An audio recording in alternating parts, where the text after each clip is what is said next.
Everyone, welcome back to our channel SR Bihar BSc classes. हमारे अपने channel में आप सभी बच्चों का एक बार फिर से बहुत बहुत स्वागत है। उम्मीद करती हूँ आप सभी लोग अपने घर पे एकदम बढ़िया से होंगे, अपने हेल्थ का ध्यान रख रहे होंगे और साथ में अपनी पढ़ाई का भी ध्यान रख रहे होंगे। तो जैसा कि आप सारे बच्चों को पता है कि हमारी ऑर्गेनिक की एक सीरीज चल रही है और इस ऑर्गेनिक की सीरीज में हम क्या कवर कर रहे हैं मैम, हमारा जो चैप्टर है, सबसे पहले तो आप अपने चैप्टर का नेम डाल दीजिए। चलिए, सबसे पहले हम अपने चैप्टर का नेम डाल देते हैं, that is general organic chemistry. That is general organic chemistry. हाँ जी, तो हमारा जनरल ऑर्गेनिक केमिस्ट्री, जिसे हम शॉर्ट फॉर्म में और क्या बोलते हैं मैम, जिसे आप शॉर्ट फॉर्म में GOC भी बोलते हो, ये चल रहा है ना जी। अब इसमें हम और क्या क्या चीजें कवर कर चुके हैं, क्या क्या चीजें हमारे पास रहती हैं, देखिए समझिएगा। सबसे पहले तो मैम यहाँ पर आपने इफेक्ट्स कवर करवा दिए हैं। जितने भी इफेक्ट्स होते हैं वो हम सारे के सारे यहाँ कवर कर चुके हैं। अच्छा, कौन कौन से इफेक्ट्स कवर कर चुके हैं जरा आप लोग बताएंगे मुझे, मेरे साथ साथ रिकैप करते रहिएगा। मैम सबसे पहले तो हम अपना इंडक्टिव इफेक्ट कवर कर चुके हैं। इंडक्टिव में हमने टाइप्स ऑफ इंडक्टिव भी देख लिया था, प्लस आई माइनस आई, कौन कौन से फैक्टर इसको अफेक्ट करते हैं, सारी चीजें हम कवर कर चुके थे। इंडक्टिव के बाद हमने क्या कवर किया था मैम, इंडक्टिव के जस्ट बाद आपने हमें बेसिकली रेजोनेंस कवर करवाया था। अच्छा, रेजोनेंस में हमने क्या क्या कवर किया था? रेजोनेंस में मैम आपने रेजोनेटिंग स्ट्रक्चर्स क्या होते हैं, रेजोनेंस हाइब्रिड क्या होते हैं, रेजोनेटिंग स्ट्रक्चर बनाते कैसे हैं, कॉन्ट्रीब्यूशन कैसे लिया जाता है, उनकी स्टेबिलिटी कैसे डिपेंड करती है, किन किन फैक्टर पे स्टेबिलिटी डिपेंड करती है, सारी की सारी चीजें हमने अपने रेजोनेंस में सीख ली थी, राइट। और रेजोनेंस मैंने बोला था कि बहुत ज्यादा इंपॉर्टेंट भी होने वाला है, तो रेजोनेंस हो गया था। रेजोनेंस के जस्ट बाद हमने क्या कवर किया था मैम, इसके जस्ट बाद आपने ना मीजोमेरिक इफेक्ट कवर किया था। इसमें भी हमने बिल्कुल इंडक्टिव के तरह ही प्लस एम माइनस एम, इसके कौन कौन से अफेक्टिंग फैक्टर्स होते हैं, ये सारी चीजें मीजो में कवर कर ली थी। और मीजो के बाद क्या आता है मैम, मीजो के बाद आपका आता है हाइपर कॉन्जुगेशन। मीजो के बाद क्या आता है मैम, मीजो के बाद आता है हमारे पास में हाइपर कॉन्जुगेशन, जो कि हमने कवर किया था। और हाइपर कॉन्जुगेशन में ही हमने एक रिवर्स हाइपर कॉन्जुगेशन भी देखा था। रिवर्स हाइपर कॉन्जुगेशन मतलब मैम जो माइनस एच इफेक्ट होता है, plus H effect minus H effect, यहाँ पर दोनों चीजें हमने कवर कर ली थी। साथ में ही रेजोनेंस वाले केस में हमने कॉन्जुगेशन क्या होता है, डीलोकेलाइजेशन क्या होता है, कितने टाइप्स के कॉन्जुगेशन होते हैं, ये सारी चीजें मैंने कवर करवा दी थी। उसके बाद में हम किस पे आगे बढ़े थे, उसके बाद में मैम आप नए टॉपिक पे आगे बढ़े थे, जिसमें आपने हमें हाइब्रिडाइजेशन कवर करवाया था। याद होगा आपको, हमने कंप्लीट हाइब्रिडाइजेशन कवर किया था कि कैसे हाइब्रिडाइजेशन निकालते हैं। हाइब्रिडाइजेशन पे बेस्ड सवाल कौन कौन से क्या क्या सवाल होते हैं, कंप्लीट डिस्कशन किया था।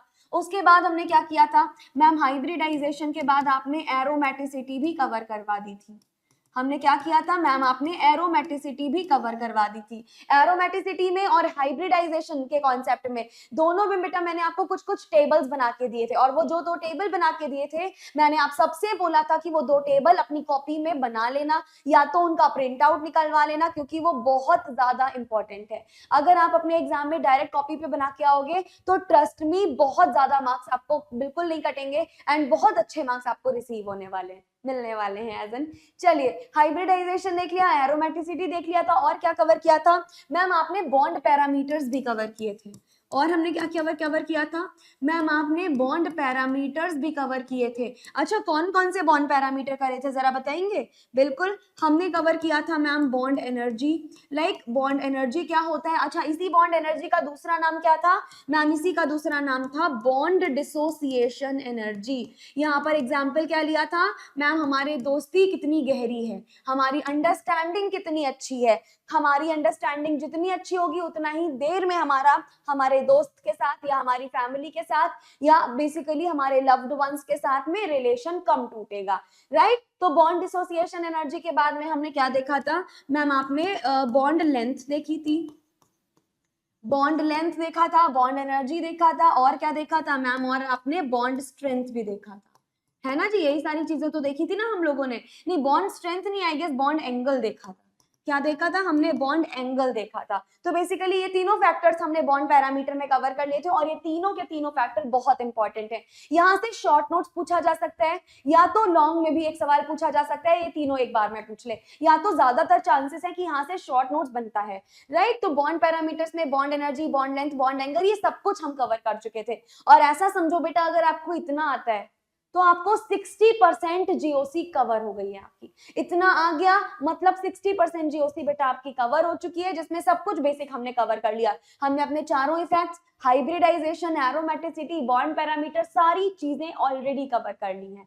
डन, ये सब कुछ हम ऑलरेडी कवर कर चुके हैं। तो अब मैम हमारे पास में बचा क्या है बेटा? अब हमारे पास में बचा है स्टेबिलिटी ऑफ इंटरमीडिएट्स, या फिर हम कह सकते हैं फैक्टर्स अफेक्टिंग इंटरमीडिएट्स। अच्छा, इंटरमीडिएट्स का एक बार मैं रिकैप करवा देती हूँ। इंटरमीडिएट्स हालांकि हम लोग कर चुके हैं, लेकिन फिर भी मैं एक बार रिकैप करा देती हूँ। इंटरमीडिएट्स होते क्या हैं? तो सबसे पहले इंटरमीडिएट्स में क्या लिखेंगे? हम लिखेंगे intermediates are the short lived species. हम क्या लिखेंगे? Intermediates are the short lived species. Intermediates are the short-lived species. Intermediates are the short-lived species which forms in a reaction, and get vanishes, यानी खत्म हो जाते हैं। vanish का मतलब होता है गायब हो जाना। and get vanishes before the end of the reaction. Before the end of the reaction. Before the end of the reaction. देखो समझो, इंटरमीडिएट क्या बोला मैंने? इंटरमीडिएट्स के लिए मैंने बोला है that intermediates are the short lived species. क्या होते हैं ये मैम? ये शॉर्ट लिव्ड स्पीशीज होते हैं which forms in a reaction and get vanishes before the end of the reaction, जो किसी रिएक्शन में बनते हैं और उस रिएक्शन के खत्म होने से पहले वो खत्म भी हो जाते हैं। यानी हम यहाँ पर एक और इंपॉर्टेंट चीज लिखते हैं कि इंटरमीडिएट्स, एक और इंपॉर्टेंट चीज लिखिए बच्चा, intermediates does not involve in any chemical reaction. Intermediate does not involve in any chemical reaction. Intermediate क्या होता है मैम? इंटरमीडिएट किसी भी केमिकल रिएक्शन में इन्वॉल्व नहीं होते हैं। ये सिर्फ केमिकल रिएक्शन में थोड़ी देर के लिए बनते हैं और उसके बाद फिर से बेसिकली गायब हो जाते हैं। तो हम क्या लिखेंगे? Intermediates are very reactive. हम नेक्स्ट लाइन क्या लिखेंगे? नेक्स्ट लाइन लिखेंगे intermediates are reactive species. Are reactive species कैसी स्पीशीज होती है मैम? ये रिएक्टिव स्पीशीज होती है। Intermediate are reactive species but it is unstable. Reactive species but it is what ma'am? But it is unstable. Unstable क्यों होती है? क्योंकि मैम रिएक्टिव होती है। और समझिएगा बहुत ध्यान से मेरी बात, अगर बेटा कोई चीज अनरिएक्टिव है तो वो बिल्कुल भी स्टेबल नहीं होगी। ये चीज को मेरी गांठ बांध लेना, अगर कोई चीज अनरिएक्टिव है तो वो बिल्कुल भी स्टेबल नहीं होगी। देखो ऐसा समझो, रिएक्टिविटी और स्टेबिलिटी का इनवर्स रिलेशन रहता है। मान लो कोई चीज बहुत ज्यादा रिएक्टिव है, यानी कोई चीज बहुत ज्यादा मेहनत कर रही है, एकदम मस्त से रिएक्टिव है, तो वो बिल्कुल भी स्टेबल नहीं होगी। ऐसा समझो। यस, वही हमारा पानी का एग्जाम्पल, ये एक पानी की बोतल है जिसमें वाटर भरा हुआ है ना। अब बेटा ये पानी एकदम ऐसे नॉर्मल भरा हुआ है, ऐसा समझो, ऐसे आपको दिख रहा होगा। ये पानी बिल्कुल अपनी जगह पर है, एकदम स्टेबल है, ज्यादा बेसिकली रिएक्टिव नहीं है, ज्यादा उछल नहीं रहा है ये पानी, है ना, बिल्कुल एकदम स्टेबल है। अब ये पानी क्योंकि स्टेबल है इसलिए हम कहेंगे कि बिल्कुल भी रिएक्टिव नहीं है। लेकिन अगर मैं इस बोतल को शेक कर दूं इस तरीके से, अगर मैंने इस बोतल को शेक किया तो देखो पानी में हलचल मच गई, पानी में बेसिकली इसके जो मॉलिक्यूल्स हैं वो उछलने लग गए, यानी रिएक्टिविटी इसकी बढ़ गई। और रिएक्टिविटी अगर बढ़ गई तो स्टेबिलिटी मैम, स्टेबिलिटी अपने आप कम हो जाएगी। इसी वजह से याद रखना, ये एक एग्जाम्पल होता है बेटा, अगर हमारा कोई भी मॉलिक्यूल स्टेबिलिटी के लिए गेन कर रहा है तो उसकी रिएक्टिविटी बहुत कम होगी। ये चीज आपको हमेशा पता होनी चाहिए कि अगर कोई मॉलिक्यूल स्टेबल होने वाला है तो उसकी रिएक्टिविटी कम होगी, और अगर रिएक्टिविटी ज्यादा है तो स्टेबिलिटी कम होगी। स्टेबिलिटी और रिएक्टिविटी का इनवर्स रिलेशनशिप होता है। और इंटरमीडिएट्स हाईली रिएक्टिव होते हैं। क्योंकि इंटरमीडिएट्स हाईली रिएक्टिव हैं, दैट इज वाई इनकी स्टेबिलिटी कैसे होने वाली है मैम? क्योंकि ये हाईली रिएक्टिव है, इसीलिए इनकी जितनी भी स्टेबिलिटी है वो कम होने वाली है। स्टेबिलिटी कैसे होगी मैम? स्टेबिलिटी इनकी काफी ज्यादा कम हो जाएगी। तो इंटरमीडिएट्स हमारे होते कितने प्रकार के हैं? बहुत सारे प्रकार के होते हैं मैम, लेकिन जो हमें मेजरली पढ़ने हैं वो है कार्बोकैटायन। हमें जो मेजरली पढ़ना है वो क्या है मैम? जो हमें मेजरली पढ़ना है दैट इज कार्बोकैटायन। कार्बोकैटायन के बाद मैम, कार्बोकैटायन के बाद कार्ब एनायन,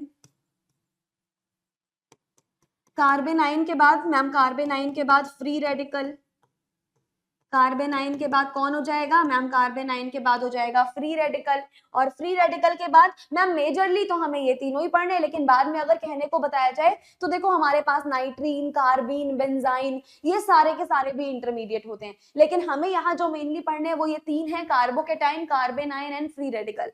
अब ये चीज भी मैं आपको बता चुकी हूँ, अगर मैं इनकी स्टेबिलिटी की बात करूँ, अगर मैं इनकी स्टेबिलिटी की बात करूँ तो बेटा कार्बोकेटाइन क्या होता है मैम, इलेक्ट्रॉन डेफिशिएंट होता है। अगर हम इनकी स्टेबिलिटी की बात करें तो देखो कैसे होगा, स्टेबिलिटी ऑफ इंटरमीडिएट्स, हेडिंग डाल लीजिए बच्चा, स्टेबिलिटी ऑफ इंटरमीडिएट्स, यानी जो इंटरमीडिएट्स होते हैं वो किस प्रकार की स्टेबिलिटी दिखाते हैं, ये हमारे लिए बहुत ज्यादा इंपॉर्टेंट है। इसमें भी जो सबसे पहले हेडिंग हम देखेंगे वो किसकी देखेंगे, इसमें भी जो हम सबसे पहले हेडिंग देखेंगे वो देखेंगे स्टेबिलिटी ऑफ कार्बोकेटाइन, यानी कार्बोकेटाइन की क्या स्टेबिलिटी रहने वाली है।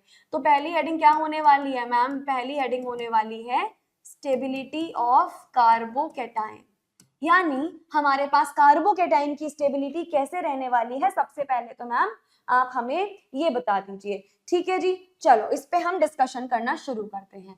तो ये रहा हमारे पास कार्बोकेटाइन। अब ये कैसी स्पीशीज है मैम, ये जो आपका कार्बोकेटाइन है ना, ये इलेक्ट्रॉन डेफिशिएंट स्पीशीज है। कैसी स्पीशीज है मैम, ये इलेक्ट्रॉन डेफिशिएंट स्पीशीज है, यानी ये गरीब स्पीशीज है, इसके पास इलेक्ट्रॉनों की कमी है। तो हम इसके लिए क्या करेंगे मैम, क्योंकि ये गरीब है तो हम इसको इलेक्ट्रॉन देना चाहेंगे। अगर हम इसमें एक ऐसे कुछ ऐसे ग्रुप्स लगाएं जो इलेक्ट्रॉन डोनेटिंग ग्रुप्स हैं, जो इस स्पीशीज को इलेक्ट्रॉन डोनेट करेंगे, तो क्या हो जाएगा, तो मैम इसकी स्टेबिलिटी जो है वो इंक्रीज होना शुरू हो जाएगी। तो बेसिकली अब हम क्या करेंगे मैम, अब ना हम बेसिकली इसको कोई ना कोई इलेक्ट्रॉन डोनेटिंग ग्रुप देंगे। अगर हम इसकी इलेक्ट्रॉन डोनेटिंग ग्रुप के साथ रिएक्शन कराएंगे तो क्या हो जाएगा, तो मैम इसकी स्टेबिलिटी जो है वो कैसी हो जाएगी मैम, इसकी स्टेबिलिटी जो है वो इंक्रीज कर जाएगी, है ना। तो सपोज करो कौन कौन से ग्रुप हम लगा सकते हैं। लेट अस सपोज सबसे पहले हम यहाँ पर लगा रहे हैं, कौन सा पेन आ गया भाई, कौन सा पेन लेना था, ये लेना था, यस। लेट अस सपोज सबसे पहले हम लगा रहे हैं बेटा इंडक्टिव इफेक्ट। कौन सा इफेक्ट लगा रहे हैं मैम, सबसे पहले आप लगा रहे हो इंडक्टिव इफेक्ट। अब आपको भी ये चीज पता है कि इंडक्टिव इफेक्ट दो टाइप का होता है ना, दैट इज प्लस आई और माइनस आई। तो कार्बोकेटाइन किस पे डिपेंड करेगा मैम, कार्बोकेटाइन को तो जितने इलेक्ट्रॉन दो उतना इसके लिए बेनिफिशियल होगा। तो carbocation will be directly proportional two plus I effect. जितना ज्यादा कोई इलेक्ट्रॉन डोनेट करना चाहेगा उतना बढ़िया स्टेबिलिटी कार्बोकेटाइन की होगी। यानी हम क्या लिखेंगे मैम, आप लिख दीजिए stability of carbocation, stability of carbocation is directly proportional to plus I effect and inversely proportional to minus I effect। ये सबसे पहला ट्रेंड हो गया, stability of carbocation directly proportional होगा प्लस आई के और इनवर्सली प्रोपोर्शनल होगा किसके मैम, इनवर्सली प्रोपोर्शनल होगा ये माइनस आई के। चलो ये पहला इफेक्ट था। दूसरा इफेक्ट क्या होने वाला है मैम, दूसरा हम लेट अस सपोज ले लेते हैं मीजोमेरिक इफेक्ट। दूसरा लेटर सपोज हम ले लेते हैं मीजोमेरिक इफेक्ट। अब मैम आप ये हमें ऑलरेडी बता चुके हो, क्या बता चुके हैं कि मीजोमेरिक इफेक्ट भी दो टाइप का होता है, प्लस एम और माइनस एम। डन, जितना इसको इलेक्ट्रॉन दो उतना ये बेनिफिशियल रहेगा। तो फिर मैम अगर हमें निकालनी है स्टेबिलिटी ऑफ कार्बोकेटाइन तो वो किसके डायरेक्टली प्रोपोर्शनल होगी मैम, ये डायरेक्टली प्रोपोर्शनल होगी प्लस एम के, इनवर्सली प्रोपोर्शनल होगी माइनस एम के। समझ आया, मीजो में क्या किया, स्टेबिलिटी डायरेक्टली प्रोपोर्शनल है प्लस एम के, इनवर्सली प्रोपोर्शनल है माइनस एम के। जितना इलेक्ट्रॉन डोनेटिंग ग्रुप लगाएंगे, जितना इलेक्ट्रॉन डोनेट करेगा कार्बोकेटाइन को, उतनी उसकी स्टेबिलिटी है। तो ये पॉइंट्स याद रखिएगा। अब कौन से प्लस एम ग्रुप होते हैं, कौन से प्लस आई ग्रुप्स होते हैं, ये सब बहुत डिटेल में हम प्रीवियस लेक्चर में डिस्कस कर चुके हैं। अगर बेटा आप लोगों ने अभी तक मेरे प्रीवियस लेक्चर नहीं देखे हैं तो सबसे पहले जाओ और प्रीवियस लेक्चर देखो। नहीं देखे होंगे तो ये कुछ आपको समझ नहीं आ रहा होगा, है ना। जिस बच्चे ने देख लिए हैं उसको ये लेक्चर बहुत अच्छे से समझ आ रहा होगा, जिसने नहीं देखे हैं उसको समझ में नहीं आ रहा होगा। डन। अब हम थर्ड इफेक्ट कौन सा देखने वाले हैं मैम, थर्ड इफेक्ट आप देख लीजिए हाइपर कॉन्जुगेशन। बेटा तुम्ही लोगों के लिए इतने अलग अलग इंडिविजुअल हम लोग पेन्स का यूज कर रहे हैं ताकि मेरे बच्चों को दिक्कत ना हो नोट्स बनाने में, साफ सुथरे बढ़िया सुंदर नोट्स मिल जाएं। इसीलिए मैं कभी ब्लू, कभी येलो, कभी ग्रीन, पता नहीं क्या क्या पेन्स ले रही हूँ। इतने सुंदर तो मैंने अपने नोट्स कभी नहीं बनाए भाई जितने आप लोगों के बनाने पड़ रहे हैं। तो हमें क्या निकालना है, स्टेबिलिटी निकालनी है मैम, निकालते हैं भाई। स्टेबिलिटी ऑफ कार्बोकैटायन किसके बराबर होगा मैम डायरेक्टली प्रोपोर्शनल होगा प्लस H के, जितना ज्यादा हमारे पास प्लस H होगा, और inversely proportional to what ma'am inversely proportional होगा माइनस H के। तो ये तो बेसिक से हमारे इफेक्ट्स हो गए, हमने कार्बोकैटायन की स्टेबिलिटी देख ली। अभी चौथा पॉइंट मैम बचा हुआ है हमारे पास, कौन सा पॉइंट बचा है, जो चौथा पॉइंट हमारे पास अभी बचा है that is called as resonance. तो समझना जितना ज्यादा आपका रेजोनेंस होगा, जितना ज्यादा रेजोनेंस होगा यानी जितना ज्यादा डीलोकेलाइजेशन होगा पाए इलेक्ट्रॉन्स का, उतनी ही ज्यादा स्टेबिलिटी होगी कार्बोकैटायन की, उतनी ही ज्यादा स्टेबिलिटी होने वाली है कार्बोकैटायन की। ये बात बहुत ध्यान से समझ लीजिएगा, जितना ज्यादा रेजोनेंस होगा उतनी ज्यादा स्टेबिलिटी होने वाली है कार्बोकैटायंस की, जितना ज्यादा रेजोनेंस उतनी ज्यादा स्टेबिलिटी किसकी मैम, उतनी ज्यादा स्टेबिलिटी ऑफ कार्बोकैटायन। डन। तो higher the extended of delocalization higher will be the stability of carbocation. यानी हम यहाँ पर क्या लिख सकते हैं, एक पॉइंट बेटा आप यहाँ पर लिख सकते हो दैट रेजोनेंस, एक पॉइंट यहां लिखा जा सकता है that resonance increases the stability of carbocation, resonance increases the stability of carbocation. Resonance क्या करते हैं, रेजोनेंस कार्बोकैटायंस की स्टेबिलिटी को इंक्रीज कर देने का काम करते हैं। रेजोनेंस क्या करेंगे, रेजोनेंस कार्बोकैटायन की स्टेबिलिटी को इंक्रीज कर देने का काम करते हैं। ठीक है जी, अब नेक्स्ट इफेक्ट हम लोग देखते हैं, चार हो गए। फिफ्थ इफेक्ट, जो फिफ्थ इफेक्ट हमारे पास आएगा that will be aromaticity. Fifth effect हमारे पास क्या आएगा मैम, फिफ्थ इफेक्ट आएगा एरोमेटिसिटी। और एरोमेटिसिटी बहुत डिटेल में तुम लोगों को कवर करवा चुकी हूँ, बहुत डिटेल में, क्योंकि मुझे पता था बहुत ज्यादा बड़ा रोल है एरोमेटिसिटी का। तो समझना ध्यान से, जितनी ज्यादा एरोमेटिसिटी आएगी, जितना ज्यादा कोई कंपाउंड एरोमेटिक होगा उतनी ज्यादा स्टेबिलिटी आएगी। ऐसा समझो, कोई भी कंपाउंड जितना ज्यादा एरोमेटिक होता है वो उतनी ज्यादा स्टेबिलिटी लेकर आता है। तो जितना ज्यादा एरोमेटिसिटी गेन होता चला जाएगा उतना ज्यादा स्टेबिलिटी होती जाएगी। तो aromaticity is directly proportional to stability of carbocation. Higher the aromaticity higher will be the stability of carbocation. Okay जी, क्या ये चीजें आपको समझ में आ गई? ओके, तो हमारे पास क्या था मैम, हमने देखा हमारे पास ये 5 फैक्टर्स, जिसमें से पहला तो था इंडक्टिव इफेक्ट। इंडक्टिव इफेक्ट का क्या सीन था मैम, जितना ज्यादा कार्बोकैटायन स्टेबल होगा उतना ज्यादा बेसिकली प्लस आई इफेक्ट लग रहा होगा। तो इफेक्ट हमारे पास इंडक्टिव हो, मीजो हो या हाइपर कॉन्जुगेशन हो, ये सब डायरेक्टली प्रोपोर्शनल होते हैं to plus H plus M और प्लस आई। इनवर्सली प्रोपोर्शनल होंगे माइनस आई माइनस एम और माइनस एच के। दूसरी इंपॉर्टेंट चीज कि जितना ज्यादा मैम एरोमेटिसिटी आएगी उतना ज्यादा कोई भी कार्बोकैटायन स्टेबल होता चला जाएगा। And the next thing is ma'am, जितना ज्यादा रेजोनेंस होगा उतनी ज्यादा स्टेबिलिटी होगी किसी भी कार्बोकैटायन की। तो ये चीजें जो है वो आपको बहुत बहुत अच्छे तरीके से याद रखनी है। ये सारी चीजें हमें क्या करना है मैम, बहुत अच्छे तरीके से याद रखना। उसके अलावा बेटा आप सभी बच्चों के लिए एक इंपॉर्टेंट अनाउंसमेंट ये रहने वाली है हमारे पास में। देखो, इंपॉर्टेंट अनाउंसमेंट हमारे पास ये रहने वाली है कि बिहार राज्य के जितने भी बच्चे हैं, जितने बच्चे मुझे फर्स्ट एंड सेकेंड सेमेस्टर के अभी सुन रहे हैं, आप सभी बच्चों के लिए हमने एक नया बैच स्टार्ट किया है, एक नया बैच लॉन्च हुआ है, दैट इज आरंभ बैच। अब इस आरंभ बैच में क्या होगा मैम, हमारे बैच में पूरी की पूरी केमिस्ट्री आपको मैं पढ़ा रही होंगी। कंप्लीट केमिस्ट्री आप मेरे से पढ़ेंगे, सेमेस्टर 1 हो फिर चाहे आप सेमेस्टर 2 के हो, जिसमें हम सारी यूनिट्स को कवर करने वाले हैं। हमारी कितनी भी यूनिट्स होंगी, कोई भी टॉपिक होगा, एक एक यूनिट एक एक टॉपिक आपको मैं कवर करवाऊंगी, कोई भी टॉपिक छूटेगा नहीं। और आप तो जानते ही हो मैं क्या पढ़ा रही हूँ, किस तरीके से पढ़ा रही हूँ, क्या मेरा पढ़ाने का तरीका है और किस किस चीजों को हम डील करते हैं अपनी क्लास में।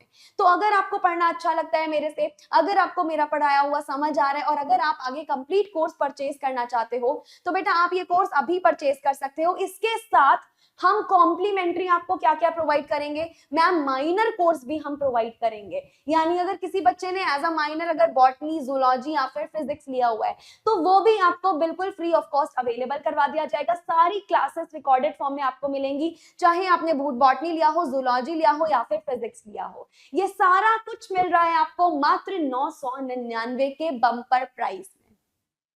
इसका एक्चुअल प्राइस है 2999, लेकिन क्योंकि अभी हमारी सेल चल रही है जिस वजह से हम आपको ये प्राइस कितने में मिल रहा है, सिर्फ 999 में। बस ये 2 आगे से काट दो और जस्ट 999 में आपको ये प्रोवाइड किया जा रहा है। बहुत रीजनेबल प्राइस में एकदम बहुत सारी चीजें आपको मिल रही हैं। तो कोई भी बच्चा, देखो रीजनेबल प्राइस इसलिए ताकि, क्योंकि पैसा कमाना हमारा मेन मोटिव नहीं है, मेन मोटिव है आप हमारी बिहार की जनता का प्यार पाना, आपका विश्वास पाना।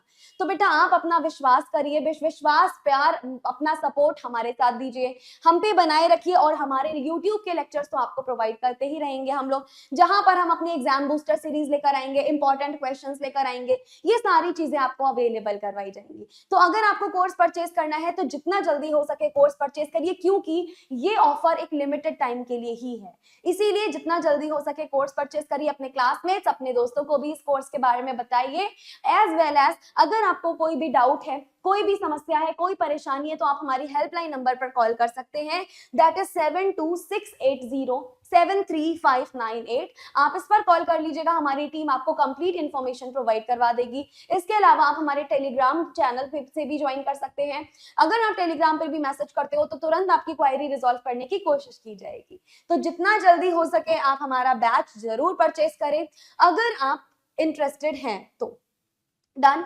तो ये सारे तो हमने कुछ कुछ फैक्टर्स देख लिए जो हमारे डिपेंड करते हैं किस पे मैम, जिन पे हमारी कार्बोकेटाइन की स्टेबिलिटी डिपेंड करती है। ये हमने कुछ कुछ फैक्टर्स देख लिए। अब हम क्या करेंगे मैम, अब ना कुछ कुछ क्वेश्चंस करवा दीजिए आप।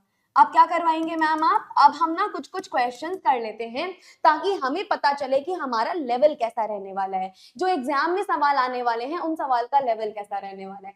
तो जितना ज्यादा हम क्वेश्चन प्रैक्टिस करेंगे उतना ज्यादा हमारे लिए चीजें बेटर होंगी। तो चलो क्वेश्चन प्रैक्टिस करते हैं।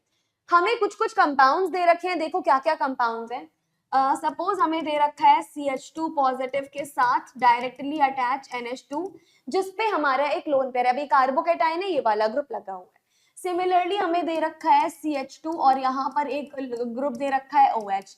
डन। अब ये भी कार्बोकेटाइन है, इससे OH ग्रुप अटैच है। उसके अलावा क्या दे रखा है मैम, उसके अलावा दे रखा है CH2 positive, single bond CH, double bond CH2। इस बार ये क्या कनेक्टेड है मैम, इस बार यहाँ पर एल्कीन ग्रुप कनेक्टेड है। और हमारे पास क्या दिया है मैम, और हमें दिया है CH2 positive, single bond CH3, right. ये सारी चीजें हमें दी हैं, ये 4 कंपाउंड्स दिए हैं। आपको क्या बताना है, हमें बतानी है स्टेबिलिटी ऑफ कार्बोकेटाइन। ये पहला क्वेश्चन है जिसमें आपको बताना है कि what will be the stability of carbocation, what will be the stability of carbocation. ये जो कार्बोकेटाइन है ना, इसकी स्टेबिलिटी मैम बता दीजिए क्या रहने वाली है, इसकी स्टेबिलिटी क्या रहने वाली है। तो सबसे पहले तो तुम लोग ये क्वेश्चन को देखो, सबसे पहले जब भी कोई क्वेश्चन सॉल्व करो ना, तो क्वेश्चन सॉल्व करते टाइम ये देखो कि क्वेश्चन में दिया क्या क्या हुआ है। हमें दिया हुआ है कार्बोकेटाइन, सभी में क्या क्या सेम है, ये CH2 पॉजिटिव, ये CH2 पॉजिटिव, ये CH2 पॉजिटिव, ये हर जगह CH2 पॉजिटिव ग्रुप हमारे पास बिल्कुल सेम है। ठीक है जी। चलो उसके बाद NH2, OH, एल्कीन, और ये दे रखा है। मतलब जो आंसर आएगा वो कहां से आएगा, आंसर जो हमारा आना है वो इन एक्स्ट्रा ग्रुप से ही आना है, जो एक्स्ट्रा ग्रुप्स दे रखे हैं। ठीक है। अगर हमें सबसे पहले हम इस वाले ग्रुप के बारे में बात करें तो ये NH2 दे रखा है, इसके पास लोन पेयर है। जब भी बेटा लोन पेयर होता है और खुद का ऑक्टेट भी कंप्लीट होता है तो वो कैसा बिहेव करता है मैम, तब वो डोनेटिंग ग्रुप के जैसा बिहेव करता है। जैसे उसका बेसिकली डोनेटिंग टेंडेंसी बढ़ जाती है, यानी ये क्या देगा मैम, ये डोनेटिंग टेंडेंसी के जैसा बिहेव करेगा। ये अपना लोन पेयर क्या करेगा मैम, ये अपना लोन पेयर डोनेट करने के लिए आएगा, यानी ये कैसा इफेक्ट दिखाएगा मैम, ये +M ग्रुप है। कैसा सा ग्रुप है मैम, ये जो NH2 ग्रुप है ना, ये +M ग्रुप है, जो कि +M इफेक्ट लगाएगा, यहाँ पे इलेक्ट्रॉन को डोनेट करेगा। चलो इसका तो +M हो गया। अब मुझे बताओ OH का क्या है, OH का कैसा इम्पैक्ट लगेगा यहाँ पर मैम, सीधी सी बात है ना, OH में देखिए ऑक्सीजन का ऑक्टेट कंप्लीट है, ऑक्टेट कंप्लीट होने के साथ साथ देखिए मैम ऑक्सीजन पे एक लोन पेयर भी है। अब लोन पेयर भी है, ऑक्टेट भी कंप्लीट है, यानी ये भी क्या करेगा मैम, ये भी इलेक्ट्रॉन डोनेट करने का काम करेगा, इसका भी +M लगेगा। बहुत बढ़िया। ये क्या दे रखा है मैम, यहाँ पर देखिए हमें कुछ कुछ कॉन्जुगेशन की याद नहीं आ रही है, कुछ कुछ डीलोकेलाइजेशन की याद नहीं आ रही है। Double bond, single bond, vacant orbital, conjugation याद आया, कहाँ कहाँ कॉन्जुगेशन पाया जा सकता है, क्या यहाँ कॉन्जुगेशन पाया जाएगा मैम, यहाँ बिल्कुल कॉन्जुगेशन पाया जाएगा। तो यहाँ पे क्या मिल रहा है मैम, यहाँ पर हमारे पास रेजोनेंस अवेलेबल है, जितना ज्यादा रेजोनेंस उतना ज्यादा स्टेबिलिटी ऑफ कार्बोकेटाइन। दूसरी चीज ये मैम, sp2 के जस्ट बगल में अगर sp3 कार्बन हो तो वहां पर क्या लग जाता है, वहां पर तो मैम हाइपर कॉन्जुगेशन लग जाएगा। क्या लग जाता है मैम, वहां पर लग जाता है हाइपर कॉन्जुगेशन। जिस हिसाब से ये कौन सा कार्बन हुआ मैम, इस सिस्टम से directly attach carbon alpha carbon, alpha carbon से कितने हाइड्रोजन अटैच है 3, तो ये क्या हो गया मैम, ये हो गया 3 अल्फा हाइड्रोजन। यहाँ पर क्या लग रहा है मैम, यहाँ तो लग रहा है +H। ठीक है जी। अब सबसे ज्यादा प्रायोरिटी किसको देते हैं मैम, याद रखिएगा सबसे ज्यादा प्रायोरिटी दी जाती है एरोमेटिसिटी, एरोमेटिक तो कुछ है नहीं, एरोमेटिसिटी के बाद प्रायोरिटी देते हैं मीजोमेरिक इफेक्ट को। तो बताओ यहाँ पर तो दो दो मीजो हैं, पहले ये आएगा कि पहले ये आएगा, दोनों में से क्या पहले आएगा बताओ भाई। याद रखिएगा जो NH2 ग्रुप होगा उसका +M OH के कंपैरिजन में ज्यादा होता है। ऐसा क्यों होता है, क्योंकि मैम जो +M है ना that is inversely proportional to electronegativity, और हमारे पास इलेक्ट्रोनिगेटिविटी का क्या ऑर्डर होता है, सबसे ज्यादा फ्लोरीन की, फिर ऑक्सीजन की, फिर नाइट्रोजन की। यानी जितनी कम इलेक्ट्रोनिगेटिविटी उतना ज्यादा +M, ऑक्सीजन की इलेक्ट्रोनिगेटिविटी ज्यादा है तो +M कम होगा, नाइट्रोजन का +N ज्यादा है तो इलेक्ट्रोनिगेटिविटी कम होगी, तो +M किसका ज्यादा होगा मैम, नाइट्रोजन का ज्यादा होगा। तो बता दो भाई स्टेबिलिटी ऑफ कार्बोकेटाइन का आंसर क्या आएगा, क्या आएगा स्टेबिलिटी ऑफ कार्बोकेटाइन का आंसर मैम, ये सबसे ज्यादा तो ए का होगा, ए के बाद होगा बी का। अब बचा रेजोनेंस और हाइपर कॉन्जुगेशन, किसको प्रायोरिटी देंगे। देखिए मैम ये चीज जो है ना आप अपनी कॉपी पे लिखवा दीजिए, हमें सबसे ज्यादा प्रायोरिटी हम देंगे एरोमेटिसिटी को, एरोमेटिसिटी के बाद किसको प्रायोरिटी देंगे, मीजोमेरिक इफेक्ट को देंगे। सबसे ज्यादा प्रायोरिटी किसको दोगे, ये मैं लिखवा देती हूँ, this is priority rule, this is priority rule. इसी रूल से आपको क्या देना है, इसी रूल से आपको हमेशा प्रायोरिटी देनी है। सबसे पहली प्रायोरिटी एरोमेटिसिटी को दोगे, फिर मीजोमेरिक इफेक्ट को दोगे, मीजोमेरिक के बाद किसको दोगे, मीजोमेरिक के बाद हम रेजोनेंस को देने वाले हैं। अच्छा रेजोनेंस के बाद हम किसको देंगे मैम, रेजोनेंस के बाद हम देने वाले हैं हाइपर कॉन्जुगेशन को। रेजोनेंस के बाद किसको देंगे मैम, रेजोनेंस के बाद हम हाइपर कॉन्जुगेशन को देंगे, और हाइपर कॉन्जुगेशन के बाद किसको देंगे मैम, हाइपर कॉन्जुगेशन के बाद हम इंडक्टिव इफेक्ट को देंगे। तो क्या रहने वाला है मैम, ये हमारे पास प्रायोरिटी ऑर्डर। तो देखो भाई हमारे पास यहाँ एक रेजोनेंस है, एक हाइपर कॉन्जुगेशन है, रेजोनेंस और हाइपर किसको पहली प्रायोरिटी देनी है मैम, रेजोनेंस को। तो बता दो करेक्ट आंसर क्या आने वाला है मैम, करेक्ट आंसर आने वाला है रेजोनेंस यानी सी के बाद आने वाला है डी। तो करेक्ट आंसर क्या आ गया स्टेबिलिटी का मैम, ABCD स्टेबिलिटी का बिल्कुल करेक्ट आंसर आ, ठीक है जी। क्या करेक्ट आंसर आ गया, ABCD स्टेबिलिटी का बिल्कुल करेक्ट आंसर हमारे पास आ। डन। अगर ये सवाल एकदम अच्छे से समझ आ गया है तो अब हम दूसरे सवाल पे मूव ऑन करते हैं। अगर ये सवाल बेटा आपको बहुत अच्छे से समझ आ गया है तो अब हम दूसरे सवाल पे मूव ऑन करते हैं। दूसरे सवाल में हमारे पास क्या है, बेंजीन है, बेंजीन से डायरेक्टली अटैच CH2 पॉजिटिव दे रखा है, यानी इस कार्बोकेटाइन डायरेक्टली बेंजीन रिंग से अटैच है। उसके बाद में क्या दे रखा है, CH2 double bond CH single bond CH2 positive, basically carbocation दे रखा है जो कि एल्कीन से ऐड है। उसके बाद में हमें क्या दे रखा है, हमें दे रखा है CH3 single bond CH2 plus. हमें क्या बताना है, कंपेयर स्टेबिलिटी ऑफ कार्बोकेटाइन, आपको बतानी है compare the stability of carbocation. क्या करना है मैम, कार्बोकेटाइन की स्टेबिलिटी जो है ना वो हमें कंपेयर करनी है। अच्छा ध्यान से समझिएगा, ध्यान से समझिएगा, ये क्या दिया हुआ है मैम, ये कार्बोकेटाइन है। अब ये रहा बेंजीन रिंग, अब बेंजीन रिंग में अगर मैं इसको हटा दूं और मैं अगर बॉन्ड्स लगा दूं यहाँ पर, तो मैम देखिए ना कुछ ऐसे से हमें बॉन्ड्स मिलेंगे। अब डीलोकेलाइजेशन कैसे होगा मैम, ये वाला बॉन्ड यहाँ, ये वाला बॉन्ड यहाँ, ये वाला बॉन्ड यहाँ, बेसिकली इसमें क्या है मैम, मोर डीलोकेलाइजेशन। यहाँ पर मैम बहुत बढ़िया डीलोकेलाइजेशन हमें मिल रहा है, क्योंकि डीलोकेलाइजेशन 3 पाई बॉन्ड्स के साथ है इस वेकेंट ऑर्बिटल का, बहुत अच्छे से ये डीलोकेलाइज है। उसके बाद ये क्या दिया हुआ है मैम, ये देखिए ये तो हमें बेसिकली रेजोनेंस दिया हुआ है, जितना बढ़िया रेजोनेंस होगा उतना बढ़िया। लेकिन मैम रेजोनेंस तो यहाँ पर भी है, लेकिन ध्यान से समझो ये रेजोनेंस केवल एक पाई बॉन्ड के साथ है, यहाँ पे रेजोनेंस केवल और केवल एक पाई बॉन्ड के साथ है, जबकि यहाँ कितने पाई बॉन्ड के साथ है, 1 2 और 3।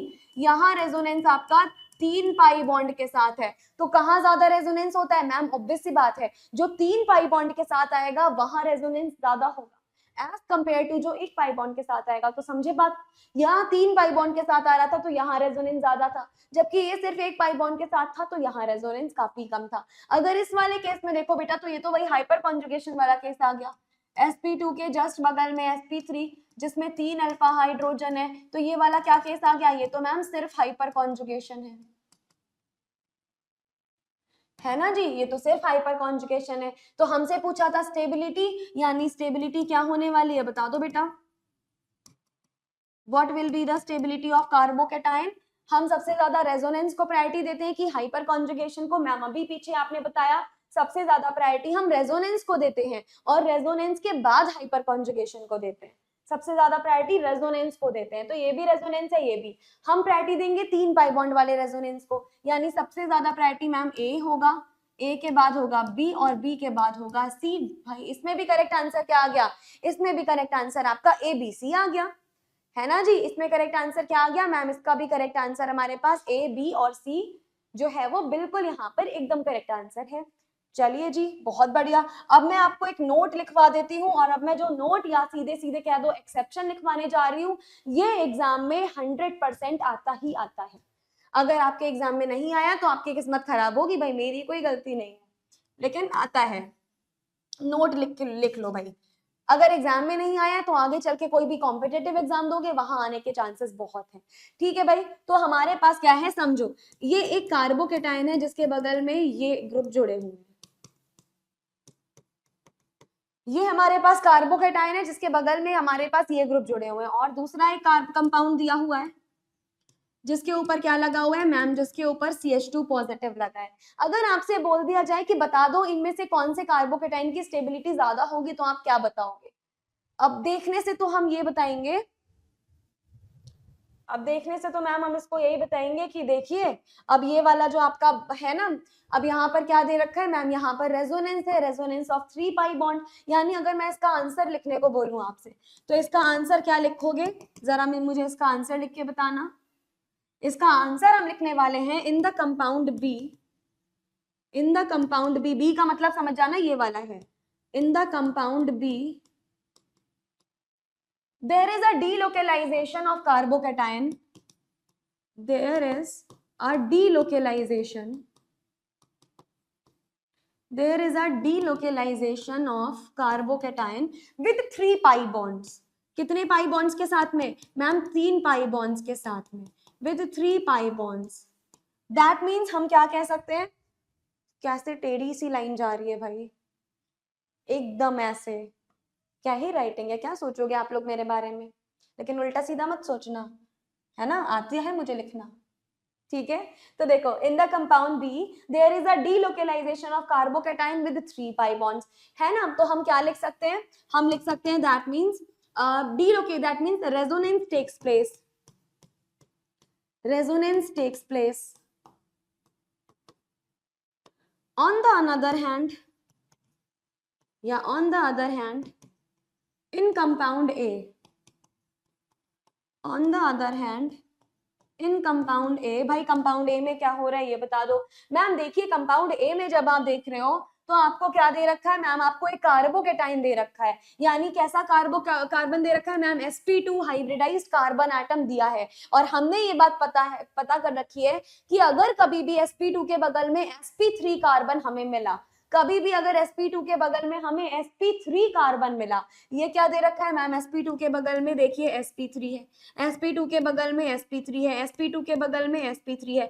कभी भी मैम अगर हमें sp2 के बगल में sp3 कार्बन मिला तो वहां क्या पाया जाएगा, हाइपर कॉन्जुगेशन पाया जाएगा। तो मैम यहाँ तो हाइपर कॉन्जुगेशन मिल रहा है, ठीक है जी, समझ गई। अच्छा अब मुझे जरा ये बताओ यहाँ पर कितने अल्फा कार्बन है मैम, इस कार्बोकेटाइन से directly attach alpha carbon, alpha carbon alpha, 3 alpha carbon है। अब उन 3 से कितने हाइड्रोजन जुड़े हैं, 3 4 5 6 7 8 9, यानी कि यहाँ पर बेटा 9 अल्फा हाइड्रोजन है। कितने अल्फा हाइड्रोजन आ गए मैम, यहाँ इस केस में 9 अल्फा हाइड्रोजन है। तो अब क्या हो जाएगा भाई, यहाँ पर समझ लेना, ये जो 9 अल्फा हाइड्रोजन है they dominates over the resonance of one ring. अब बहुत इंपॉर्टेंट चीज लिखने जा रही हूं, 9 अल्फा हाइड्रोजन, 9 अल्फा हाइड्रोजन, ये बहुत इंपॉर्टेंट लाइन है, डोमिनेट्स, डोमिनेट यानी दबाना, उसको दबाना, सामने वाले को दबाना। डोमिनेट जैसे कि तुम अपने से किसी कमजोर व्यक्ति को दबाते हो तो तुम डोमिनेट करते हो। तो 9 alpha hydrogen dominates over the conjugation of, over the conjugation of 9 alpha hydrogen dominates over the conjugation of one ring. That's why अब यहाँ पर क्या होता है मैम, यहाँ जो 9 अल्फा हाइड्रोजन है ना, वो बेसिकली एक रिंग से 9 अल्फा हाइड्रोजन एक रिंग के कंपैरिजन में डोमिनेट करते हैं। दैट्स व्हाई कौन सा कार्बोकेटाइन ज्यादा स्टेबल होगा मैम, हमारे पास में ये वाला जो कार्बोकेटाइन है, ये जिसमें 9 अल्फा हाइड्रोजन आ रहे हैं, ये वाला जो हमारा कार्बोकेटाइन है, ये मोर स्टेबल रहेगा, एक ही सही है, मोर स्टेबल रहेगा एक रिंग के रेजोनेंस के कंपैरिजन में। एक रिंग के रेजोनेंस के कंपैरिजन में क्या रहेगा मैम, एक रिंग के रेजोनेंस के कंपैरिजन में ये मोर स्टेबल रहने वाला है। ऐसा क्यों हुआ, क्योंकि मैम 9 अल्फा हाइड्रोजन यहाँ पर बेसिकली क्या करते हैं मैम, ये डोमिनेट करते हैं over the conjugation of one ring. अब चाहे तो आप बेटा इसको एक्सेप्शन समझ लीजिए। एक्सेप्शन इसलिए समझ सकते हो क्योंकि मैम आप ही बताइए कि आपने बोला था कि हमारा जो रेजोनेंस होता है हम उसको हाइपर कॉन्जुगेशन से ज्यादा प्रायोरिटी देते हैं। ये देखिए अभी आपने ही बताया था हमें कि जो हमारा रेजोनेंस होता है उसको हम हाइपर कॉन्जुगेशन से ज्यादा प्रायोरिटी देते हैं, यानी रेजोनेंस को ज्यादा प्रायोरिटी मिलनी चाहिए, लेकिन आपने यहाँ पे बोल दिया कि हम हाइपर कॉन्जुगेशन को ज्यादा प्रायोरिटी देंगे। ऐसा इसलिए हुआ क्योंकि यहाँ 9 अल्फा हाइड्रोजन थे, इतने सारे अल्फा हाइड्रोजन मिलकर बेचारे एक रिंग के रेजोनेंस को दबा देते हैं। ये रीजन होता है जिसकी वजह से यहाँ इस पर्टिकुलर केस में जो हाइपर कॉन्जुगेशन का केस है वो रेजोनेंस को डोमिनेट कर जाता है, इसीलिए इसको एक एक्सेप्शन के रूप में पढ़ा जाता है कि ये एक एक्सेप्शन है। और जब तक केमिस्ट्री में एक्सेप्शन ना आए तब तक केमिस्ट्री नहीं होती। आज पहली बार हमारी क्लास में एक्सेप्शन आया है, तो एक्सेप्शन का अच्छे से स्वागत करो, खुशी से स्वागत करो। और ये एक्सेप्शन कभी भूलना मत, कभी लाइफ में जब तक जीओसी याद रखना तब तक ये एक्सेप्शन याद रखना कि अगर 9 अल्फा हाइड्रोजन का हाइपर कॉन्जुगेशन लगेगा और एक रिंग का रेजोनेंस लगेगा, कौन जीत जाएगा मैम, 9 अल्फा हाइड्रोजन का बेसिकली जो रेजोनेंस होगा वो जीत जाएगा रादर देन दिस। ठीक है, ये इंपॉर्टेंट है, बस ये याद रख लेना, और चाहे तुम कुछ याद रखना नहीं रखना। अगर कार्बोकेटाइन की स्टेबिलिटी का कोई भी एक्सेप्शन याद रखना है तो बस बेटा ये वाला एक्सेप्शन याद, ठीक है। इतने में कोई दिक्कत तो नहीं, कोई परेशानी तो नहीं, नहीं है अगर तो हम आगे नेक्स्ट क्वेश्चन पे मूव ऑन कर, नहीं है तो हम नेक्स्ट क्वेश्चन पे मूव ऑन करते हैं। नेक्स्ट क्वेश्चन हमारे पास क्या होने वाला है, मैं आपको यहाँ पर कुछ कुछ ग्रुप्स देने वाली, जैसे यहाँ है हमारे पास में CH2 प्लस कार्बोकेटाइन और यहाँ हमने एक OH ग्रुप लगा दिया। CH2 प्लस था, यहाँ OH ग्रुप लगा दिया। फिर मैम यहाँ पर भी आपका CH2 प्लस था और यहाँ पर आपने क्या लगा दिया, यहाँ पर आपने CH3 लगा दिया, मेटा पोजीशन पे CH3 लगा दिया। अच्छा एक और क्वेश्चन देती हूँ मैं आपको, एक और क्वेश्चन देती हूँ जहां यहाँ तो आपका CH2 प्लस है और इस बार मैं पैरा पोजीशन पे CH3 लगा देती हूँ। कहाँ लगा दिया मैंने इस बार, यहाँ पर पैरा पोजीशन पे CH3 लगा दिया। अब एक और में क्या करें,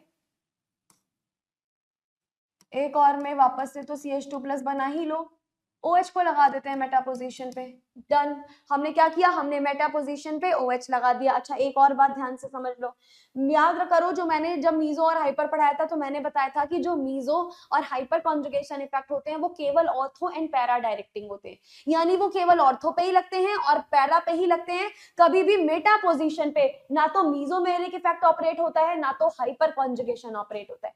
अगर तुम्हें ये नहीं याद है तो यहाँ पे नोट बना के बड़ा बड़ा लिख लेना, लिख लो mesomeric effect, mesomeric and hyperconjugation, mesomeric and hyper conjugation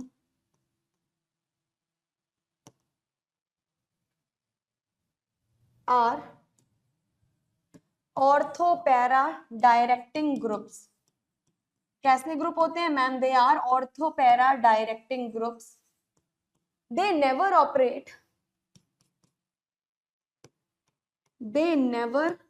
operate on meta position.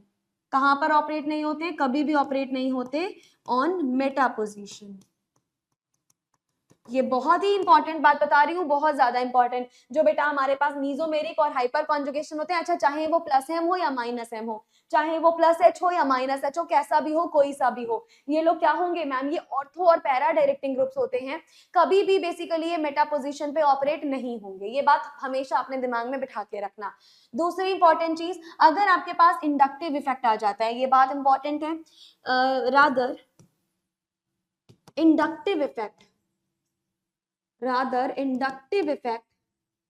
Does operate, यानी इंडक्टिव इफेक्ट ऑपरेट करता है, inductive effect does operate on meta position, अगर इंडक्टिव इफेक्ट है तब वो मेटा पोजीशन पे ऑपरेट कर जाएगा। इंडक्टिव इफेक्ट होगा अगर तो क्या हो जाएगा मैम, तब वो मेटा पोजीशन पे ऑपरेट कर जाएगा। और ये मोस्ट मोस्ट मोस्ट इंपॉर्टेंट चीज मैंने लिखी है, इसको स्टार मार्क कर लो भाई, 3 स्टार बना लो इस पे, ठीक है। ये बहुत ज्यादा इंपॉर्टेंट मैंने बात बताई है, अपनी कॉपी में बढ़िया से इसको हाईलाइट कर लेना। ओके बताओ भाई इसमें क्या हो रहा है। मैम देखिए यहाँ पर पैरा पोजीशन पे OH ग्रुप दे रखा है। OH कैसा सा ग्रुप होता है मैम, जो OH है वो आपने अभी थोड़ी देर पहले ही बताया था, हाइड्रोक्सिल यानी OH हमारे पास +M ग्रुप होता है और पैरा पे है यानी मेटा ऑपरेट हो जाएगा, यानी +M कार्बोकैटायन को क्या करेगा मैम, +M स्टेबलाइज करेगा, स्टेबिलिटी बढ़ा देगा। अच्छा इधर कौन से ग्रुप पे लग रहा है, कौन से पोजीशन पे मैम, ये मेटा पोजीशन पे है। मेटा पे ना तो हाइपर लगता है ना मीजो लगता है, CH3 का क्या ऑपरेट होगा मैम, मेटा पे केवल इंडक्टिव ऑपरेट होता है। और CH3 कैसा ग्रुप है, +I या -I। देखो बेटा अब मैं समझ रही हूँ कि इस स्टेज पे जब तुम पहुंच गए हो, जब हम इतना सब कुछ कवर कर चुके हैं, तो पीछे का रिविजन तुम अपने घर पे कर रहे होगे, क्योंकि अगर आप पीछे का रिवीजन नहीं कर रहे हो, आपको नहीं पता है अगर CH3 कैसा ग्रुप है, +I है कि -I है, तो तुम्हारा ये लेक्चर लेने का कोई मतलब नहीं है। तुम आज अगर ये बैठ के लेक्चर देख रहे हो और तुम इन ग्रुप्स के साथ अवेयर नहीं हो, तो ये लेक्चर मत देखो, टाइम वेस्ट बिल्कुल मत करो अपना, पहले जाके प्रीवियस लेक्चर्स देखो। इसीलिए मैं बोलती हूँ बेटा, organic demands consistency, organic demands daily practice. अगर तुम डेली प्रैक्टिस नहीं कर रहे हो ऑर्गेनिक की, अपने घर पे डेली ऑर्गेनिक रिवीजन नहीं कर रहे हो, एक एक चीज तुम्हारे दिमाग में फिट नहीं है, तो तुम्हारा किसी काम का नहीं है ये लेक्चर। इसीलिए जितना पढ़ाया जा रहा है बेटा, प्रॉपर रिवीजन करना, जरूर करना, क्योंकि ये बहुत इंपॉर्टेंट है। तो ये CH3 कैसा ग्रुप होता है, बताओ CH3 कैसा ग्रुप होता है, अपने मन में रिपीट करो मैम, CH3+I ग्रुप होता है। और आपको पता होना चाहिए कि कार्बोकैटायन की स्टेबिलिटी क्या होती है, क्या पता होना चाहिए आपको मैम, हमें पता है कि जो स्टेबिलिटी ऑफ कार्बोकैटायन होती है that is directly proportional to +I। जितना ज्यादा +I होगा उतनी बढ़िया कार्बोकैटायन की स्टेबिलिटी होगी, यानी ये +I होगा तो ये भी क्या करेगा मैम, ये भी स्टेबिलिटी को बढ़ाने का काम करेगा, ठीक है। अब यहाँ पर क्या लगा है मैम, अब यहाँ पर CH3 लगा है। अच्छा CH3+I इफेक्ट भी दिखाता है, +H इफेक्ट भी दिखाता है, लेकिन यहाँ पर लगा था मेटा पे, मेटा पे +H तो ऑपरेट होता नहीं है, तो केवल +I ही हो सकता है। जबकि मैम CH3 यहाँ लगा है पैरा पोजीशन पे। अब क्योंकि ये पैरा पोजीशन पे लगा है, तो यहाँ पर आपका +H ऑपरेट हो जाएगा, है ना, क्या ऑपरेट हो जाएगा मैम, +H ऑपरेट हो जाएगा। और +H भी स्टेबिलिटी को बढ़ाने का ही काम करता है। वापस आ जाओ, जब हम वापस यहाँ पर आए तो ये हमारे पास है OH, और OH कहाँ लगा है मैम, ये मेटा पे लगा है, सॉरी हाँ मेटा पे लगा है। और अगर मेटा पोजीशन पे है तो ना तो मीजो लग पाएगा ना तो हाइपर, बचा कौन, इंडक्टिव। तो बताओ OH जो है वो +I है कि -I, हमेशा याद रखना OH -I इफेक्ट होता है। कैसा इफेक्ट होता है मैम, OH -I इफेक्ट होता है। अगर यही OH आपका पैरा पे लगा था तो बेटा +M इफेक्ट था, +M ग्रुप लग रहा था, +M इफेक्ट लग रहा था। यही अगर मेटा पे लग गया तो -I है। यहाँ बच्चों को दिक्कत होती है, यहाँ आप दिक्कत फेस करोगे। इस दिक्कत को अगर दूर करनी है तो सीधा सीधा यही तरीका है कि रिवीजन ज्यादा से ज्यादा करो, देखो कौन कौन से इनमें ग्रुप्स इन्वॉल्व हो रहे हैं। जितना ज्यादा से ज्यादा रिवीजन करोगे उतनी आपकी तैयारी अच्छी होगी, नहीं तो यहाँ सच में दिक्कत आती है, बहुत अच्छे अच्छे बच्चों को दिक्कत आती है। तो प्रॉपरली समझने की कोशिश करना, मैं सब कुछ प्रॉपर आपको बताने की कोशिश कर रही हूँ। तो -I है। अच्छा -I क्या करेगा मैम, +I अगर स्टेबिलिटी को बढ़ाएगा तो -I कार्बोकैटायन की स्टेबिलिटी को क्या करेगा, सीधी सी बात है मैम, -I कार्बोकैटायन की स्टेबिलिटी को घटाने का काम करेगा, ये घटा देगा। तो बता दो हमारे पास स्टेबिलिटी क्या रही कार्बोकैटायन की, what is the stability of carbocation, what is the stability of carbocation, क्या कर रही हूं मैं अभी, what is the stability of carbocation ma'am, सबसे ज्यादा स्टेबल रहेगा इन तीनों में से कोई एक, और सबसे गंदा रहेगा वो घटिया सा एकदम। अच्छा यहाँ मीजो है, इंडक्टिव है, हाइपर है, बताओ सबसे ज्यादा प्रायोरिटी किसको दें, मीजो है, इंडक्टिव है, हाइपर है, सबसे ज्यादा प्रायोरिटी किसको देंगे, जल्दी से तुम्हारे मन में आंसर आ जाना चाहिए, अगर नहीं आ रहा है तो फिर पिटोगे, बहुत ज्यादा पिटोगे। मीजो, इंडक्टिव, हाइपर, सबसे ज्यादा प्रायोरिटी किसको देंगे मैम, सबसे ज्यादा प्रायोरिटी मीजो को देंगे, मीजो के बाद हाइपर, हाइपर के बाद इंडक्टिव। सबसे ज्यादा प्रायोरिटी किसको देंगे, मीजो को, यानी सबसे ज्यादा स्टेबल कौन होगा, ए वाला सबसे स्टेबल, मीजो के बाद हाइपर को, यानी सबसे ज्यादा स्टेबल सी, उसके बाद बी और उसके बाद डी। क्या सबका ये करेक्ट आंसर आ रहा है, क्या सबका करेक्ट आंसर ACBD आ रहा है, क्या सबका करेक्ट आंसर ACBD आ रहा है? अगर ACBD आपका करेक्ट आंसर नहीं आ रहा है तो देखो गड़बड़ कहाँ पे कर रहे हो, समझो कहाँ पे गलती आ रही है आपकी। अगर ACBD सही आंसर नहीं आ रहा है तो सही आ रहा है तो फिर बढ़िया बात है। ठीक है, ये हमने कार्बोकेटाइन की स्टेबिलिटी के कुछ इफेक्ट्स देख लिए। अब हम कुछ ऐसे इफेक्ट्स देखने जा रहे हैं जो कि बहुत ज्यादा इंपॉर्टेंट है और जो थोड़े एडवांस्ड लेवल के हैं। ये तो हमने एकदम छोटे छोटे बच्चों वाला इफेक्ट देख लिया, ऐसा समझ लो कि खेल रहे थे अभी तक तो आप।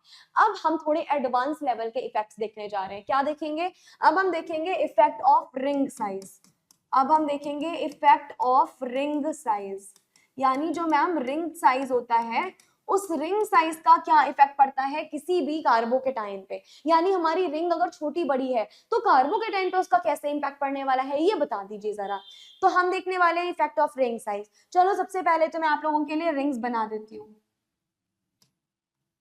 मान लो ये हमारे पास क्या बना दी हमने, एक 3 मेंबर्ड की रिंग बना दी और यहाँ पे लगा दिया कार्बोकेटाइन।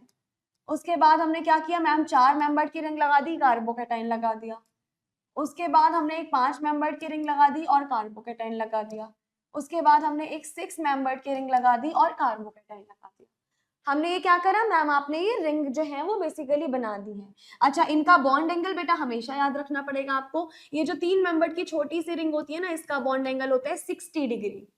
कितना होगा? 60 डिग्री। इसका बॉन्ड एंगल 60 डिग्री होता है। ठीक है जी। अगर ये जो आपका ये वाली 4 मेंबर्ड की रिंग जो है इसका बॉन्ड एंगल होता है 90 डिग्री। ये जो 5 मेंबर्ड की रिंग है इसका बॉन्ड एंगल कितना होता है? बताओ कोई बच्चा कमेंट सेक्शन में कोई बता सकता है इसका बॉन्ड एंगल कितना होता है? मैम इसका बॉन्ड एंगल लगभग 108 डिग्री के अराउंड होता है, यानी हम 108 डिग्री लिख लेते हैं। कितना होता है इसका बॉन्ड एंगल? मैम इसका बॉन्ड एंगल होता है 108 डिग्री। कितना होता है इसका बॉन्ड एंगल? मैम इसका बॉन्ड एंगल 108 डिग्री होता है। बहुत बढ़िया। अब ये रहा हमारा 6 मेंबर्ड की रिंग, इसका बॉन्ड एंगल कितना होता है? मैम इसका बॉन्ड एंगल होता है 120 डिग्री। डन। तो जैसे जैसे आप लोग लेफ्ट टू राइट जाते जा रहे हो वैसे वैसे क्या होता जा रहा है? जैसे जैसे आप लेफ्ट टू राइट जा रहे हो वैसे वैसे क्या होता जा रहा है मैम? वैसे वैसे बॉन्ड एंगल हमारा बढ़ता चला जा रहा है। हमें रिक्वायरमेंट कितने की है? लिखिएगा the requirement of bond angle या द रिक्वायर्ड बॉन्ड एंगल, यानी कितना चाहिए। तो द रिक्वायर्ड बॉन्ड एंगल यानी हमें जितने बॉन्ड एंगल की जरूरत है वो कितना है मैम? वो है हमारे पास sp2 यानी नियर अबाउट 120 डिग्री। हमें कितने बॉन्ड एंगल की रिक्वायरमेंट है मैम? हमें 120 डिग्री के बॉन्ड एंगल की जो है वो रिक्वायरमेंट है यहाँ पर। लेकिन यहाँ पर कितना मिल रहा है मैम? केवल 60 डिग्री मिल रहा है। यानी कि हम क्या लिखेंगे? हम लिखेंगे स्ट्रेन इन 3 मेंबर्ड रिंग। अच्छा, स्ट्रेन का मतलब क्या होता है बेटा? स्ट्रेन का मतलब होता है कि मिलना तो चाहिए हमें 120 लेकिन मिल नहीं रहा है उतना, उसके नजदीक भी। ऐसा समझो जैसे आपने आपकी मम्मी आपके आपके किसी रिश्तेदार ने आपको 100 रुपए दिए है ना, लेकिन मम्मी ने आपसे 100 रुपए ले लिए कि भाई बेटा दे दे यार, कुछ काम है, बाद में तू मुझसे ले लेना। मम्मी ने आपसे 100 रुपए ले लिए। फिर जब आप मम्मी से मांग रहे हो तो मम्मी ने बोला क्या लेना है बताओ। आपने बोला बाहर से कुछ खा के आना है, मम्मी ने आपको 10 रुपए पकड़ा दिए। ऐसा कभी हुआ है? आपके 100 रुपए उन्होंने ले लिए और मम्मी ने बाद में फिर 10 रुपए पकड़ा दिए। यानी इसको हम कहेंगे स्ट्रेन आ जाना। जितने की रिक्वायरमेंट है उतना ना मिलके उससे बहुत कम या उससे बहुत ज्यादा मिल जाना, इसको कहते हैं स्ट्रेन का आ जाना। तो स्ट्रेन 3 मेंबर्ड के रिंग में कितना आ रहा है मैम? 3 एंगल का बॉन्ड जो है वो 60 डिग्री का है। हमें चाहिए था 120 डिग्री, तो 120 माइनस 60 मैम 60 डिग्री का स्ट्रेन आ गया। कितना स्ट्रेन आ गया मैम? 60 डिग्री का स्ट्रेन आ गया। अच्छा जरा 4 मेंबर में बताना, थोड़ा बहुत माइनस माइनस करो, चलो बता दो जरा 4 मेंबर की रिंग में कितना स्ट्रेन आएगा? 120 माइनस 90 करो मैम, ऑब्वियसली 30 डिग्री। तो कितना आ जाएगा मैम? 30 डिग्री का स्ट्रेन है। चलो जी, अब मुझे बताओ स्ट्रेन इन 5 मेंबर्ड रिंग। जरा 5 मेंबर्ड की रिंग का स्ट्रेन बताना। 120 माइनस 108 कितना आ जाएगा मैम? 12 डिग्री। तो कितना आ गया? 12 डिग्री का स्ट्रेन है। अब बताओ जरा strain in 6 membered ring. Strain in 6 membered ring. Ma'am अगर आप 6 मेंबर्ड रिंग की बात कर रहे हो तो देखो इसका बॉन्ड एंगल 120 डिग्री ही है। और जो आपका रिक्वायर्ड बॉन्ड एंगल था वो कितने का था मैम? जो हमारा रिक्वायर्ड बॉन्ड एंगल था वो भी 120 डिग्री का ही था। यानी यहाँ पर क्या है मैम? यहाँ पर लगभग 0 डिग्री का है। यहाँ लगभग हमारे पास 0 डिग्री का बॉन्ड एंगल स्ट्रेन है। कितने का बॉन्ड एंगल स्ट्रेन है? 0 डिग्री का। अच्छा ऐसा समझो बॉन्ड एंगल 120 ही माना जाता है, लेकिन इसका जो एक्चुअल बॉन्ड एंगल होता है याद रखिएगा, जो इसका एक्चुअल बॉन्ड एंगल होता है, 6 मेंबर्ड की साइक्लोहेक्सेन का जो एक्चुअल बॉन्ड एंगल होता है बेटा वो नियर अबाउट 110 डिग्री रहता है। 6 मेंबर्ड का जो एक्चुअल बॉन्ड एंगल होता है यानी जो एग्जैक्ट कैलकुलेट किया हुआ वो लगभग 110 डिग्री होता है। तो अगर हम यहाँ पे उस हिसाब से देखें तो हमारे पास स्ट्रेन कितने का आ जाएगा मैम? अगर आप उस हिसाब से देख रहे हो तो चाहिए तो 120 का था, लेकिन यहाँ एक्चुअल बॉन्ड एंगल जो था वो आपने बताया 110 का होता है। कितने की कमी है? केवल 10 की कमी है। तो स्ट्रेन कितने का आ जाएगा मैम? यहाँ 10 डिग्री का है। यानी यहाँ पर क्या प्रेजेंट है मैम? यहाँ पर least bond angle strain present है। यहाँ पर क्या प्रेजेंट है मैम? यहाँ least bond angle strain present है, यानी सबसे कम बॉन्ड एंगल स्ट्रेन यहाँ प्रेजेंट है।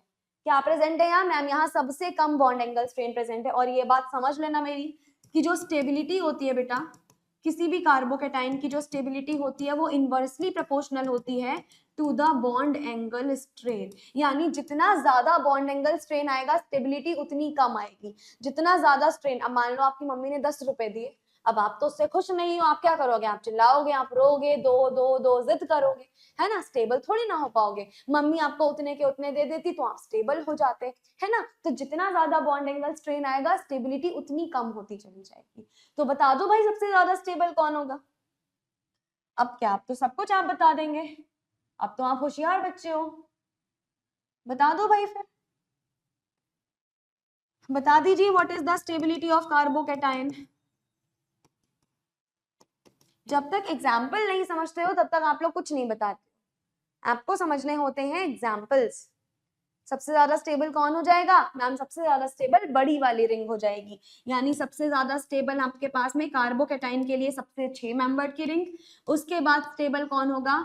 5 मेंबर्ड की रिंग, फिर कौन स्टेबल होगा? 4 मेंबर्ड की रिंग, और सबसे गंदा स्टेबिलिटी किसकी आएगी मैम? 3 मेंबर्ड की रिंग की। अब बेटा ये चीज जो है वो याद रखना, क्योंकि ये वापस से मैं इसको रेड पेन से अलर्ट लगा दूं आपके लिए। कैसी चीज है ये मैम? ये मोस्ट इंपॉर्टेंट है।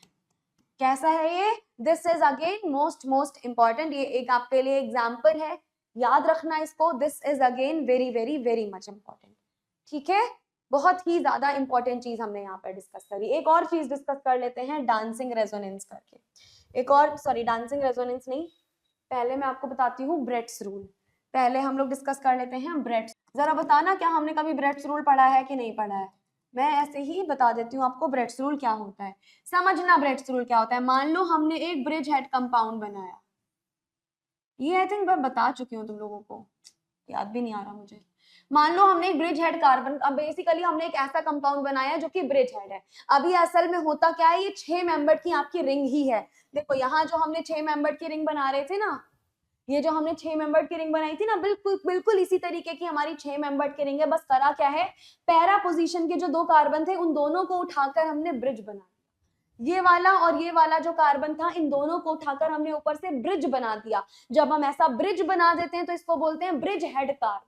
इसको क्या बोलते हैं? Bridge head compound. अच्छा, ब्रिज हेड कंपाउंड तो बोल देते हैं। दूसरी इंपॉर्टेंट चीज ये भी समझ लो कि ये वाला जो कार्बन होता है और ये वाला जो कार्बन होता है, इन दोनों कार्बन को क्या बोलते हैं? इन दोनों कार्बन को बोला जाता है ब्रिज हेड कार्बन।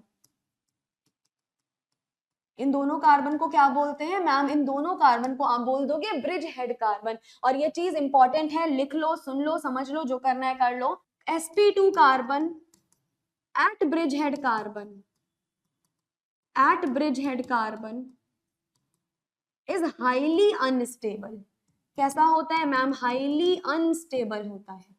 कैसा होगा मैम? ये हाईली अनस्टेबल होगा। यानी कि अगर आपका ये वाला कार्बन और अगर ये वाला कार्बन गलती से भी इसका हाइब्रिडाइजेशन sp2 आ जाए, गलती से भी इस कार्बन का और इस कार्बन का हाइब्रिडाइजेशन अगर sp2 आ जाए तो पूरा मॉलिक्यूल अनस्टेबल हो जाता है। पूरा मॉलिक्यूल कैसा रहता है मैम? पूरा मॉलिक्यूल अनस्टेबल रहता है, बिल्कुल स्टेबल नहीं होता, हाईली अनस्टेबल होता है। दैट इज वाई आप यहाँ पर क्या लिखोगे? दैट इज वाई एल्कीन और कार्बोकेटाइन, एल्कीन और carbocation on bridge head carbon, on bridge head carbon are highly unstable, on bridge head carbon are highly unstable. कैसे होते हैं मैम? हाईली अनस्टेबल होते हैं। कैसे होते हैं भाई मैम? हाईली अनस्टेबल होते हैं। समझ लेना मेरी बात को। अगर कभी भी यहाँ एल्कीन लगा दे, लेट अस सपोज यहाँ पर मान लो हमने क्या कर दिया, ये एल्कीन लगा दिया, जिसके वजह से ये कार्बन एटम कैसा हो जाएगा, sp2 हो जाएगा। तो ये हाईली अनस्टेबल होगा, गलती से भी यहाँ एल्कीन नहीं लगेगी। सिमिलरली मान लो अगर हमने पॉजिटिव लगा दिया तो इस कार्बन का हाइब्रिडाइजेशन कैसा हो जाएगा मैम? sp2 हो जाएगा। sp2 हो गया, हाईली अनस्टेबल हो जाएगा। हम ये गलती से भी नहीं करेंगे। कौन से साइंटिस्ट ने बताया था मैम? ये ब्रिट नाम के साइंटिस्ट थे। स्पेलिंग गलत है, स्पेलिंग सही कर लो। स्पेलिंग आपके पास सही वाली होगी, BREAT, ब्रेट्स, ब्रेट्स रूल। तो ब्रेट ने क्या बताया था मैम? ब्रेट ने हमें बताया था कि कभी भी अगर आपके पास में ब्रिज हेड कंपाउंड्स हैं तो ब्रिज हेड कार्बन्स पर ना तो कभी कार्बोकैटाइन लगाएंगे ना तो कभी एल्कीन लगाएंगे, क्योंकि वो हाईली अनस्टेबल होता है। हाईली अनस्टेबल होने की वजह से यहाँ पर कभी भी ये चीजें हम नहीं लगाएंगे। डन? ये चीजें समझ में आनी चाहिए। ठीक है, तो आज के लेक्चर के लिए इतना ही रखते हैं। काफी कुछ कवर कर लिया हमने आज के पूरे लेक्चर में। बेटा कार्बोकैटाइन की स्टेबिलिटी के जितने भी अफेक्टिंग फैक्टर्स थे सारे कवर करे हैं। इससे रिलेटेड जितने भी सवाल पूछे जा सकते हैं, जिस तरीके के, वो तरीका मैंने डिस्कस किया है। अब इस तरीके के बहुत सारे सवाल बन सकते हैं, आप बहुत सारे प्रैक्टिस कर सकते हो सम्स का। डन? तो आज के लेक्चर के लिए इतना ही रखते हैं। मिलते हैं अगले लेक्चर में, जहां हम और भी अमेजिंग से चीजें, अमेजिंग से टॉपिक्स कवर करने वाले हैं। तो stay tune with SR Bihar BSc classes. मिलते रहेंगे अगले टॉपिक के साथ। तब तक अपना प्यार बनाए रखिएगा। Take care and all the best.